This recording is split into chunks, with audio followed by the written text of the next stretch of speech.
Shalom teman-teman, terima kasih atas yang diberikan kepada saya. Pertama-tama saya mau mengucapkan banyak terima kasih kepada Tuhan Yesus karena berkat tuntunan Tuhan, penyertaan Tuhan dalam kehidupan saya, sehingga saya masih boleh ada sampai saat ini dengan tidak kurang suatu apapun, dengan keadaan yang sehat. Saya juga mau mengucapkan banyak terima kasih kepada Ibu Pendeta Lice Lumanau selaku dosen mata kuliah agama Kristen saya, yang sudah memberikan tugas ini.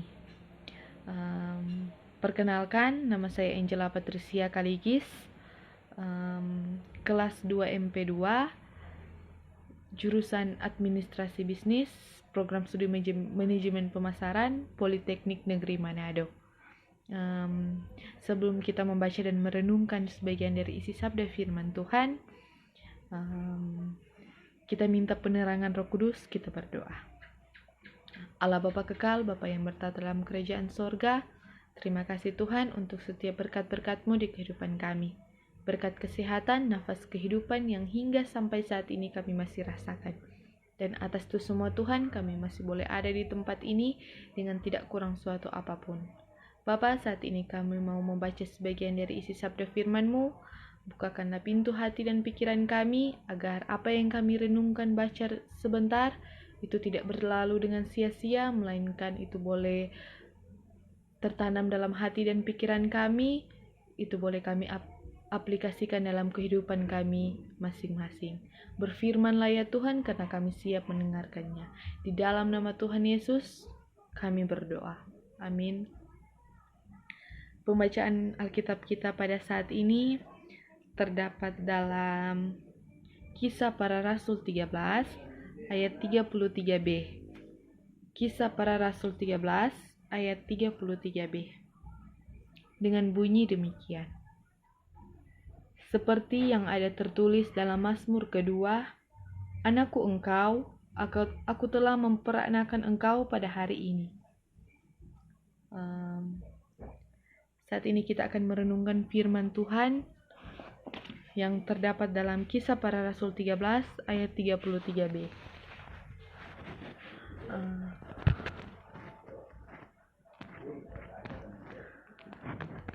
Rasul Paulus mencoba meyakinkan umat Tuhan yang dilayaninya bahwa kita semua adalah anak Allah. Yesus yang adalah anak Allah itu telah menebus kita dan menjadikan kita sebagai anak-anak Allah. Yesus sebagai jalan dan kebenaran dan hidup menjamin kebahagiaan kita asal kita berpegang teguh kepadanya, sebab hanya melalui Dia kita dapat menemukan kebahagiaan. Yang bisa kita lakukan ialah percaya kepadanya dan jangan mendua hati. Tidak perlu cemas atau merasa takut atau bimbang dengan apapun. Jangan mau diperbudak oleh rasa takutmu, karena virus yang mewabah di seluruh penjuru dunia, terlebih khusus di Indonesia yang kita cintai ini. Kebahagiaan, kebenaran, dan kehidupan yang berkelimpahan pasti akan kita peroleh asal kita mempercayakan diri kepadanya. Saat ini ketakutan kita semakin menjadi dikarenakan wabah virus corona COVID-19 ini.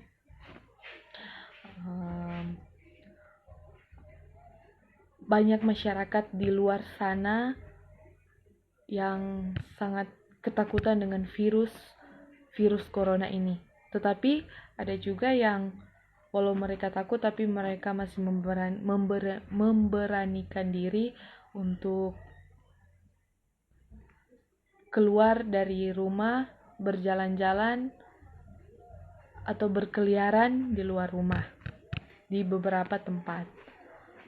Merasa tidak puas dengan penderitaan yang kita alami saat ini, meratapi dampak COVID-19 yang membuat hidup kita terasa semakin susah. Hal-hal itu membuat hidup kita menjadi tidak bahagia dan tidak berdaya. Oleh karenanya, mulailah menyadari dan ketahuilah. Percayalah bahwa kebahagiaan hidup hanya ditemukan dalam diri Yesus yang adalah jalan dan kebenaran dan hidup. Saat ini kita diingatkan Anakku engkau, aku telah memperanakan engkau pada hari ini. Jika kita sekarang terpapar virus corona COVID-19, jangan bersedih, apalagi putus asa.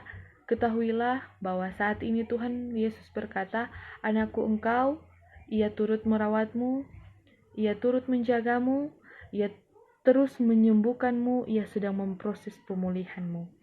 Mari saudaraku, untuk memilih semangat yang tinggi menjalani hidup ini, walau perasaan yang sedang mencekam karena virus yang mematikan ini, karena kita adalah anak Allah.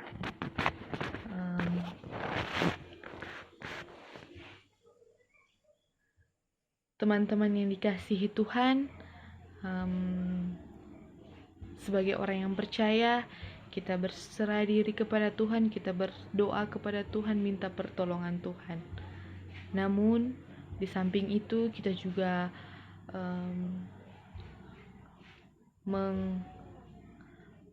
menghindari agar tidak terpapar virus corona ini. Dengan cara, jangan keluar rumah, jangan berkeliaran di tempat-tempat umum, jaga kesehatan, rajin cuci tangan, jaga kesehatan kita agar tidak sakit, agar imun kita kuat, dan selalu berdoa kepada Tuhan. Jangan hanya karena kita percaya bahwa Tuhan akan menolong kita, sehingga kita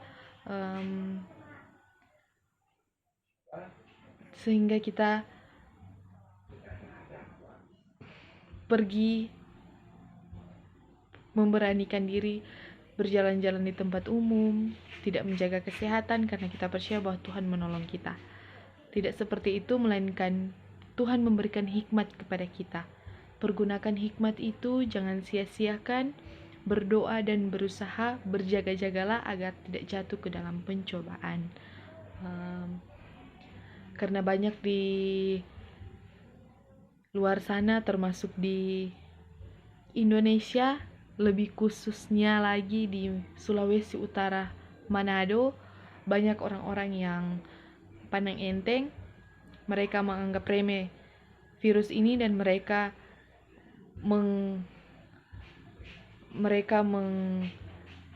mengatakan bahwa ada Tuhan.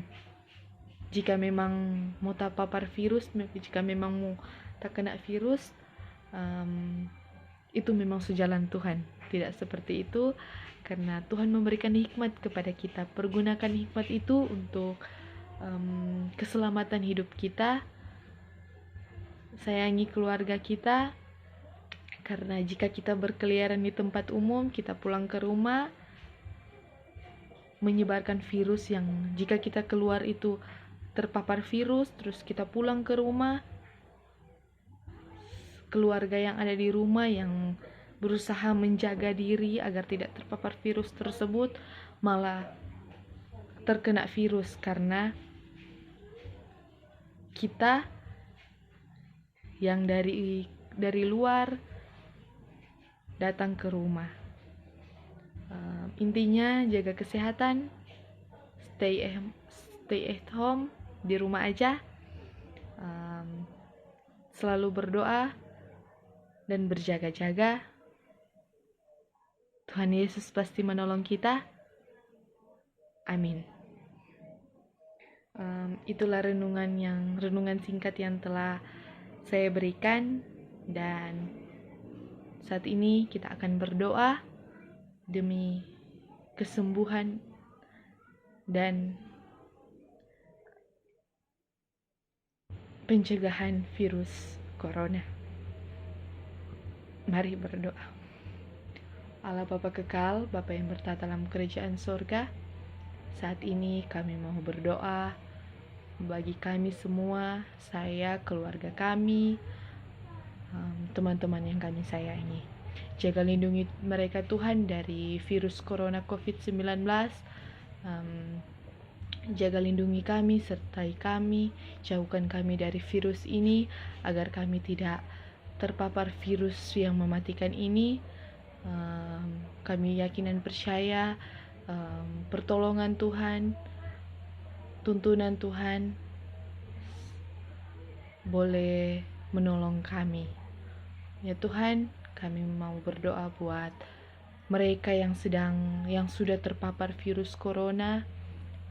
Tuhan berikan kesembuhan kepada mereka, berikan mereka pemulihan, karena Engkau adalah dokter di atas segala dokter, dan Engkau adalah tabib kami. Ya Bapa, buat tenaga medis, para dokter yang menangani virus ini, kiranya Engkau lindungi sertai mereka, jaga lindungi mereka, berikan mereka kesehatan, kekuatan, agar mereka mampu bekerja untuk menangani virus ini, pasien-pasien yang sedang terpapar virus. Kiranya mereka selalu dalam lindungan-Mu. Ya Bapa, lindungi kami semua. Kiranya virus corona ini cepat berakhir, agar kami semua boleh melakukan aktivitas kami seperti biasanya lagi. Seluruh hidup kami hari ini, esok, dan selalu terus kami serahkan ke dalam tangan-Mu yang penuh cinta dan kasih. Ini kami Tuhan yang berdoa, dan saat ini kami akan sempurnakan doa kami ini dengan doa Bapa kami yang telah Engkau ajarkan. Bapa kami yang di sorga, dikuduskanlah nama-Mu, datanglah kerajaan-Mu, jadilah kehendak-Mu di bumi seperti di sorga. Berikanlah kami pada hari ini makanan kami yang secukupnya, dan ampunilah akan kesalahan kami seperti kami juga mengampuni orang yang bersalah kepada kami. Dan jangan membawa kami ke dalam cobaan, tetapi lepaskanlah kami daripada yang jahat, karena Engkau yang punya kerajaan, kuasa, dan kemuliaan sampai selama-lamanya. Amin. Semoga kita semua dalam lindungan Tuhan. Tetap berjaga-jagalah. Tuhan Yesus memberkati kita semua. Stay at home, di rumah aja. Tuhan Yesus memberkati. Shalom.